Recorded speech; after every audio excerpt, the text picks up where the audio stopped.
The Atomic Fair. You know, Sony has been fucking up Spider-Man for a long time. This isn't something that started with Madam Web or Craven or Venom. This is something that goes all the way back to the Tobey Maguire Spider-Man movies, and even before that. Really, I mean, Sony has been making a mockery of Spider-Man pretty much since they got the rights to the character. They almost greenlit a film, a James Cameron Spider-Man movie, where Spider-Man was going to have a very, very dark story that was going to be pretty violent. You can actually look that up on the internet yourself. That would have been totally out of line with the character, but Sony was going to go ahead and greenlight it, as well as what they did with Spider-Man 3. You can see what they did with Spider-Man 3, how they forced Venom into that movie against Sam Raimi's will. And then what they went ahead and did with Sam Raimi is they forced him to try to get Spider-Man 4 out by 2011. That's really the reason that we never got Spider-Man 4, as well as Avi Arad, who's another kind of scumbag guy over there at Sony who has really messed up multiple different franchises. He messed up the Hulk, he messed up Spider-Man, he messed up quite a few different things. But then it goes into the Amazing Spider-Man series and them trying to force a building of the Sinister Six in these Spider-Man movies and force all these different plot lines in the Amazing Spider-Man 2. We have Andrew Garfield in the Amazing Spider-Man 2 pretty much coming out and saying that the movie that he shot, the script that he read, was a totally different movie to what we ended up getting in the final product, proving that they actually go ahead and cut and mess up all these movies, that they get all this different studio interference. All in all, Sony has no idea what they're doing with the Spider-Man character. They have no comprehension of what the character is, of what the fans want. And then you can see what they went ahead and did to the Venom movies, where in the first Venom, they did introduce Venom, they did make him comic accurate, they did bring in Tom Hardy as well, but they brung in Venom to create this whole new Spider-Man universe and have Venom be the start of a new Spider-Man universe existing alongside Tom Holland, so that eventually they can kind of bring Tom Holland into this universe and take Spider-Man back away from the reins of Disney, which is what they did to bail Spider-Man's character out when they messed him up in the Amazing Spider-Man 2. So once the Amazing Spider-Man 2 bombed, Sony panicked. They shut down any future projects, including the Amazing Spider-Man 3, including the Sinister Six. And from there, they went ahead and greenlit the idea of going like 50-50 with the revenue of the Spider-Man movies and getting involved with Disney and allowing Spider-Man to be in the Avengers. Had the Amazing Spider-Man 2 not bombed, had the critical reception not been horrible, you can bet your ass that we would have never seen Spider-Man in the Avengers movies at all. Not only did they take away the Spider-Man role from Andrew Garfield when he was perfectly well suited for the role, they just had to fix the writing and kind of get their grubby hands off of the movies and just kind of let the directors do their thing.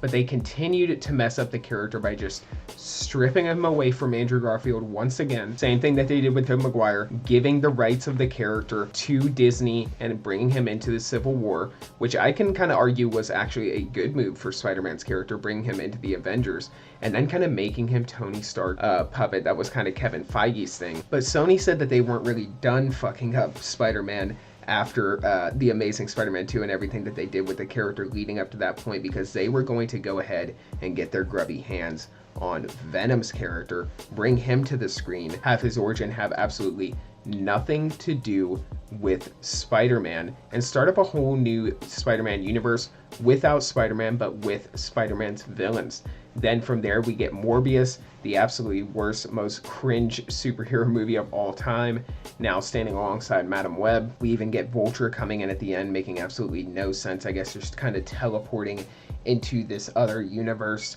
and then trying to team up with Morbius to now form the Sinister Six, which is what Sony wanted to do all along. That's of course what they wanted to do after the Amazing Spider-Man 2. They wanted to set up the Sinister Six. They wanted to do the Amazing Spider-Man 3, but they couldn't do that, so they kicked the can down the road. Now they're trying to do the Sinister Six again without Spider-Man, or bringing in some version of Spider-Man, either Andrew Garfield or Tobey Maguire, to fight this soy boy version of the Sinister Six, which is going to be a bunch of shitty renditions of the characters that we all grew up and loved from the comics. So with Morbius actually coming out and hitting the theaters and being just the worst, most cringe superhero movie of all time alongside Catwoman, we also got Venom 2 in there, which actually out of all of these movies probably was the least bad, but still messed up Carnage's character in a lot of ways, and still brung in Carnage in a time where they didn't even have Spider-Man involved in any of these stories. So we not only introduced Venom, but now we're bringing in Carnage, and we still don't have a Spider-Man to fight either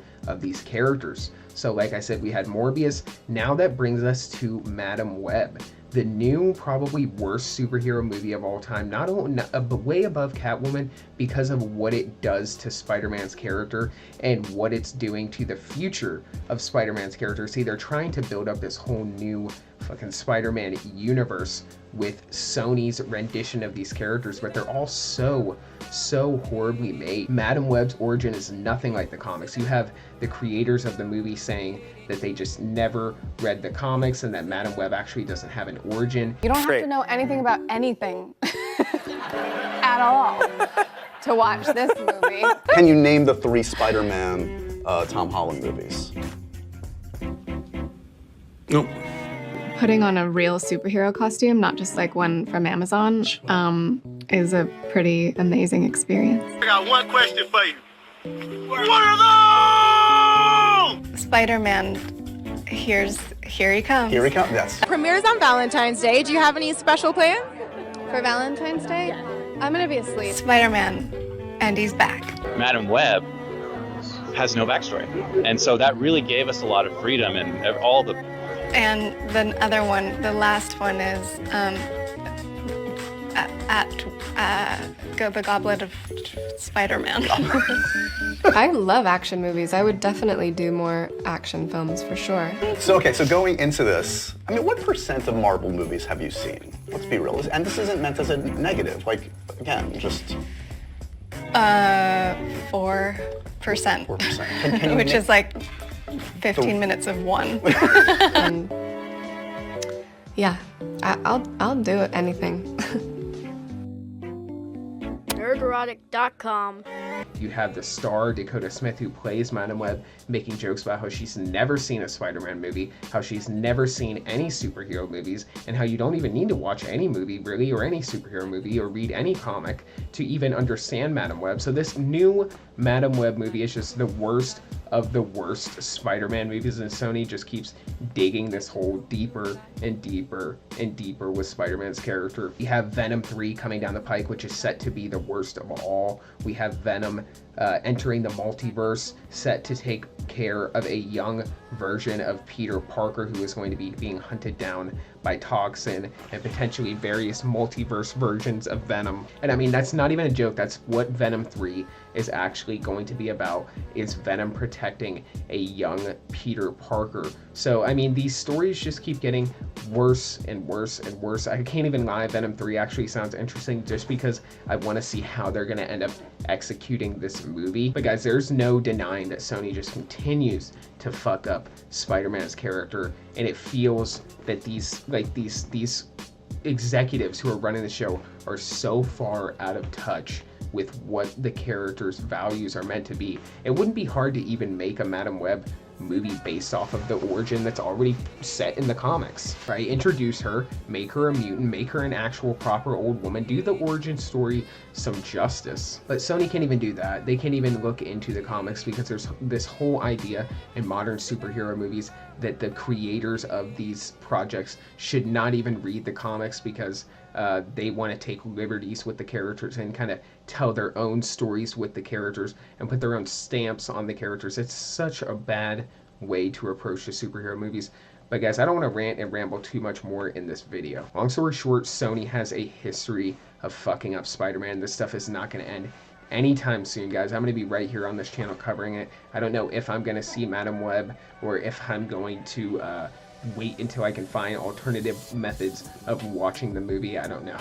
But I had to make this video, and I may make a longer scripted video down the line because it's just absolutely insane what Sony is doing with Spider-Man's character and the long history that Sony has of continuously messing up Spider-Man's character, Madam Web being the worst of the worst. Everything they do with Ezekiel Sims, Julia Carpenter, all the different Spider-Women in the movie, it's just so cringe. It's so unbelievably cringe. I grew up with Spider-Man. Spider-Man is like my favorite comic book character, so it's kind of a struggle to sit here and watch Sony take a shit on this. And I haven't even mentioned Kraven, the worst of any of these origins, where Kraven actually gets bitten by a lion and gains powers. I'm not kidding. That is actually what's happening in the trailer. The Rhino is going to be in this movie. So they're using Spider-Man's trademark characters. They're bringing them to the screen and introducing them in all these horrible ways. I mean, I'd never wanted to see Spider-Man's Rogue Gallery introduced to the screen